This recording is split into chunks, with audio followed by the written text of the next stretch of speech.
All right, tonight is the big drawing. $1.8 billion up for grabs in the second largest jackpot in Powerball history as a nuts number. And there have been 42 drawings since a winning of the Powerball. That, too, is equally nuts. That was all the way back at the end of May. CNN national correspondent Natasha Chen is live at what's considered to be a very lucky gas station in California because it has won big before. Very big there, right? Well, Fred, this is the winning ticket, the largest jackpot for Powerball ever sold right here, $2.04 billion. And the owner of the store got $1 million bonus for selling this very ticket. Now, you just mentioned tonight's jackpot is $1.8 billion, so not quite the $2 billion from 3 years ago, but almost there. And people are really flocking to this location. They keep streaming by us. There's a line snaking inside the store right now. They tell me that they feel like this is a lucky store, not just because it sold the largest jackpot ever, but also because this store truly survived the Eaton fire in Altadena here in January, where just a few blocks away, those flames were burning down houses. I personally remember this intersection because we were coming through here to cover that fire, and this still stands. And so for multiple reasons, people believe this is a lucky spot. They've been coming out with their tickets, telling me that, they came from far and wide. But we did talk to one guy who's really local. He's just in the neighborhood. He's always bought his tickets here, even before the $2 billion jackpot. Here's what he told me. I feel like it doesn't matter where you are. If it's meant to be, it's meant to be. A little bit of prayer helps. So I just pray just to stay busy and working, but you always win if you work. And that's what we're doing, Fred. You and I are working.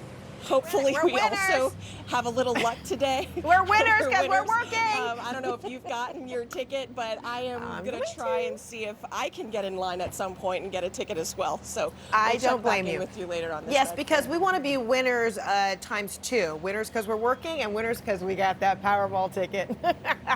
I'll be buying one this afternoon as well. All right, Natasha Chen, let's hope that we're lucky and everybody else is lucky too. I mean, it's a $1.8 billion we can share, right? All right. Thank you, Natasha. Yeah.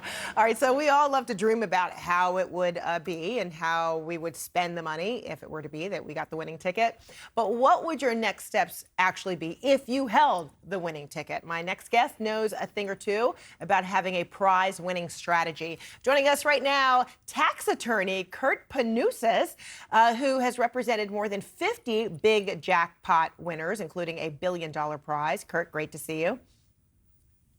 Good to see you too. Thank you. So we all hope we're lucky. We all hope we have this problem of actually having the winning ticket. What should the first thing be that we do if indeed one of us out there has a winning ticket? Well, I know it's going to be very difficult for whoever holds that ticket to get any rest or sleep. But what they have to remember is this is the biggest financial decision they're ever going to make in their life. It will affect not only them, but their children, grandchildren, and future generations. So they need to take their time and they need to be patient. The first thing that I tell the person to do is secure the ticket. The ticket is the cornerstone. So make a copy of the front and the back of the ticket and put the ticket in a safe place. You will not need the ticket until the day of claiming, and put a plan together. Again, this is not a claim. This is the time for a plan. So you need about 2 to 3 weeks at this level of win to put together a plan that encompasses taxes as well as who you're trying to help. So you say among those things that you do, before you even put it in that safe place, you're not even going to sign it. You say don't sign the winning ticket. Don't tell anyone, even though you've got this news and you're bursting at the seams. You want to share it, but don't. And when you say establish a team, who is part of that team? Okay, so again, keeping the circle of people that know as small as possible is critical. So the reason for keeping the ticket blank for the time being is you want to secure your advisors. You want to secure that attorney that's going to be the leader of that group who will put the plan together. So they need like we're artists almost, and we want to paint the picture. So based on what the client is trying to do, who they're trying to help, what their goals are in life, you want to paint that picture on the back of the ticket.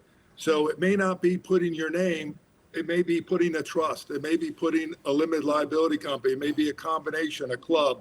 So let the attorney have some time to put that plan together. That's really our responsibility, is to help the client seek out their goals and then to help them with the process. And every state is different, right? Because I know you represented a jackpot winning group in Michigan.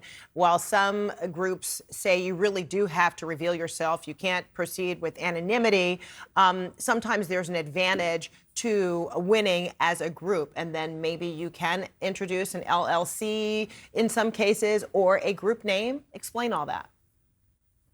Yeah, so it's all state specific. So wherever the ticket is purchased, that's the law that applies. And I always tell people, give me about 12 hours to do a deep dive into that state's lottery commission laws, their rules, their promulgations, whatever they have.